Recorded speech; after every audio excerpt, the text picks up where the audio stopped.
Today, I want to discuss the issues surrounding the use of love letters when submitting offers. For those of you who don't know what I mean by love letters, I'm talking about those letters that buyers send with their contract offers to explain to the seller why they are best suited to buy the particular property, why they love that particular property, and to encourage the seller to consider their offer. Love letters in and of themselves are not prohibited or in violation of any laws or ethical practices. The issue is whether they serve to facilitate any type of discriminatory practice. The Fair Housing Act passed in 1988 was intended to protect consumers in protected classes from discrimination in all types of housing transactions, such as the sale, rental, or advertising of dwellings, in the provision of brokerage services, or in the availability of residential real estate related transactions. The Texas Real Estate Commission specifically addressed these anti-discrimination laws by passing Section 531.19 of the Texas Administrative Code.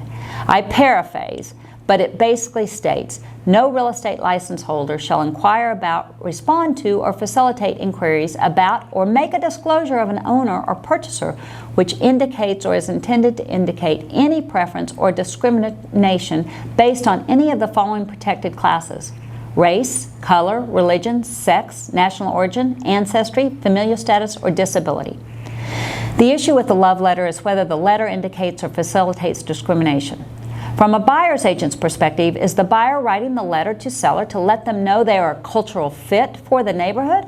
Or are they just letting seller know they are qualified and love the property? From a seller's agent's perspective, is the letter used to discriminate against things like unusual last names or religious bent?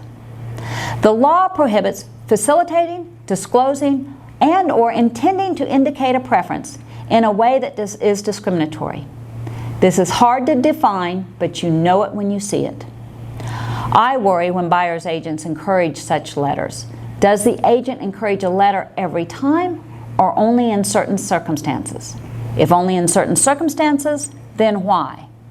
On the other hand, the agent for the seller is required to provide all information in the agent's possession that would help the seller make an informed choice on offers. I think the agent has a duty to present any letter submitted with an offer unless the letter facilitates discrimination. This is also a fine line. Does the letter provide information necessary for a seller to choose the best offer, or information necessary for a seller to be able to discriminate against a protected class? To encourage the use and acceptance of love letters is a slippery slope.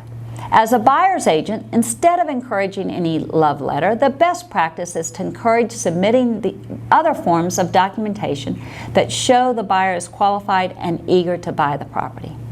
As a seller's agent, the best practice is to encourage the seller to look at the viability of buyer's performance under the contract. I hope this podcast will be useful to you as you continue to navigate this low inventory, multiple offer market, and I hope you will give Allegiance the opportunity to close with you. Thank you.